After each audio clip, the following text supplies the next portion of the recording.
Good afternoon guys, welcome back to the Maverick Baking Kitchen and welcome back to another recipe video. So today we are yet again tackling a super famous recipe at home to see if it's worth the hype. I hope you guys have opened up your dessert stomach because today's recipe is a big one. So previously we have made cakes from Milk Bar and we have made cookies from the Levain Bakery. Now, as I always say, New York City is one of the places in the world that I would absolutely love to visit, but I am broke, so that's not happening anytime soon. But that doesn't mean that we can't take a taste of New York City to this tiny northeast Scotland kitchen. So today we are tackling the world famous and supposedly the world's most fabulous cheesecake from Junior's in New York City. So Junior's was established way back in like 1950.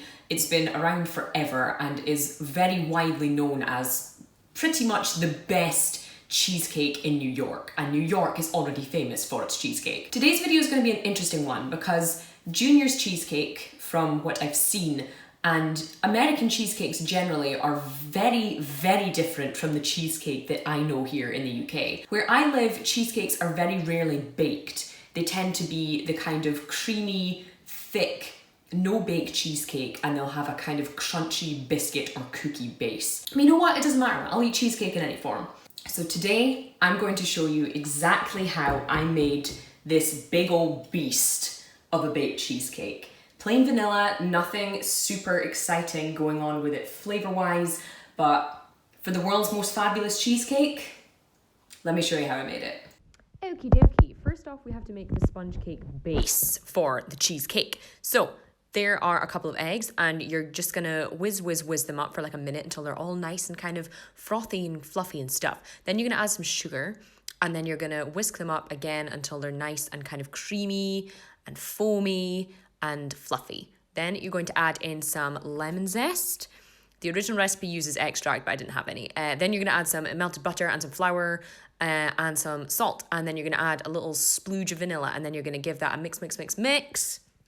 Then look, it's a beautiful shiny cake mixture. Then you're gonna take a springform pan lined with tin foil that's well greased and you're just gonna splooge all of that lovely kind of sponge cake mixture in there. Look how pale and fluffy it is, beautiful. Then you're going to kind of tap out so it's all even and you're gonna stick it in the oven to bake. Oh, once it's baked, you have some cream cheese here. Then you're gonna add a little bit of vanilla to your cream cheese and some sugar to your cream cheese. And you're just gonna use your big old strong biceps to mix that into a sort of kind of fluffy cheesecake stuff. Then you're gonna add 2 large eggs, one at a time, and then you're gonna switch back to your whisk because your arm hurts, and you're gonna whiz that until it's fluffy. Then you're gonna add a few tablespoons of corn flour to help stabilize everything. Whisk again, add some double cream, and guess what? Whisk again until you have a nice kind of fluffy, lovely cheesecake mix. Then you're gonna take a big old roasting tin and put your baked cake base in the roasting tin. Then you're gonna splooge all your cheesecake mix on top of the baked cake base. Then you're gonna pour some hot water in there. This just helps keep things moist and stop the cheesecake from cracking. And then you're gonna bake it and that's it, you're done. Yay, and breathe. This recipe was kind of inspired by a few different copycat recipes I saw online that were all also trying to remake the world's most fabulous cheesecake. Now, obviously, I kind of blended a few of these recipes together and I made a lot of tweaks. For example, one of these tweaks was replacing the lemon extract that Junior's apparently use in their sponge cake base.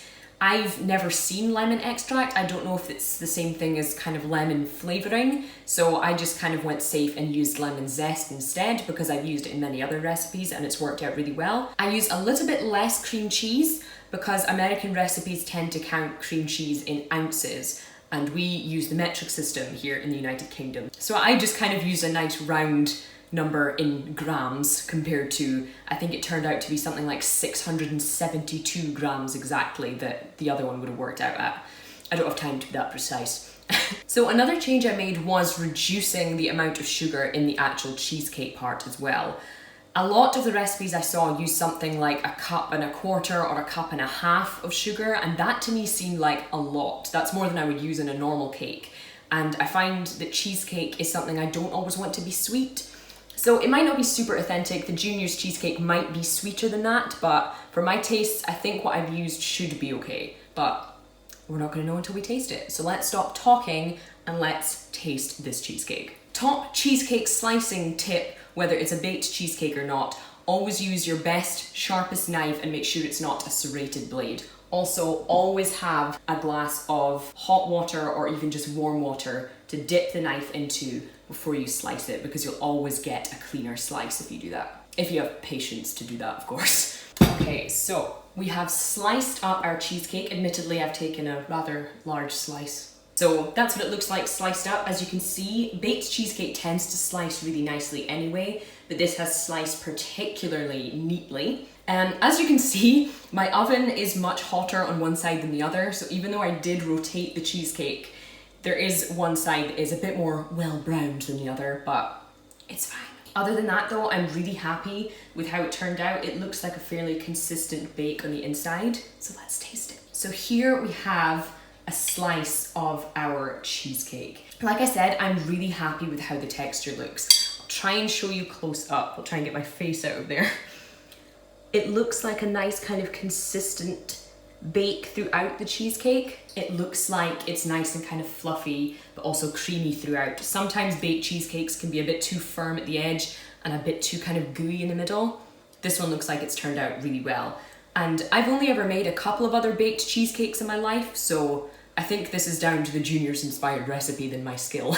The sponge cake base is what I'm really not sure of. Personally, I do think I should have baked this a bit longer, so in the recipe that I provide you guys with, I'll put in a kind of more appropriate baking time for the sponge base. Anyway, enough chat, let's taste the homemade world's most fabulous cheesecake.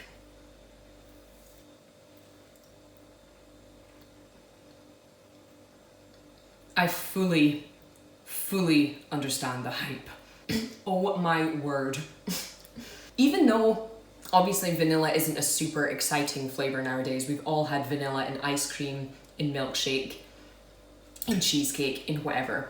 But that is what every vanilla pod aspires to end up in.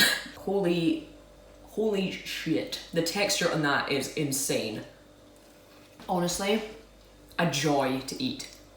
Just as I've heard about this cheesecake, it manages to be both so thick and creamy and luxurious, filling your whole mouth with this sort of sweet but tangy dessert experience. But at the same time, it's quite light. A lot of the time, you'll eat cheesecake and afterwards be a bit like, because it's such a big sort of quantity of creaminess that it can be a bit too rich in one sitting.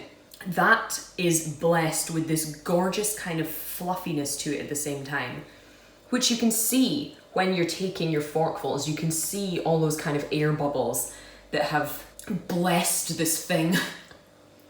And even though this is obviously a vanilla cheesecake, the kind of touch of lemon in the cake base does add another kind of little zing of flavor. I'm really quite impressed by the texture of the cake as well. Even though it obviously doesn't look like the fluffiest sponge cake you've ever had.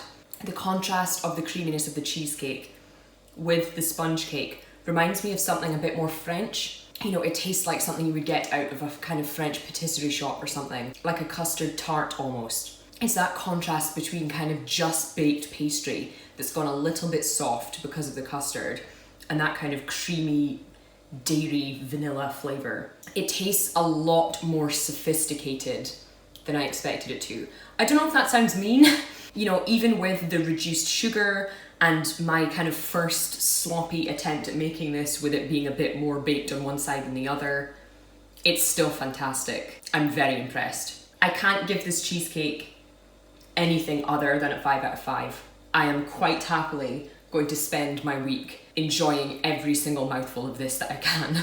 If you guys would like to make the Junior's cheesecake for yourself at home, there will be a direct link to where you can find the recipe I used in the description box below on my blog maverickbaking.com.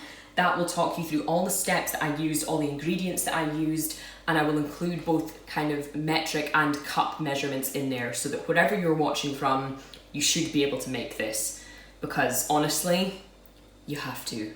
Look at it, you have to. If you guys enjoyed this video, don't forget to drop a thumbs up and don't forget to let me know in the comments if you'd like to see me recreate any other famous recipes. I have a few other kind of famous baked goods in mind, but I'd love to hear your thoughts. In the meantime, thank you guys so much for watching. That's all the time I have for you today because I need to go and get a cup of tea and finish off this beauty in private. See you for the next one.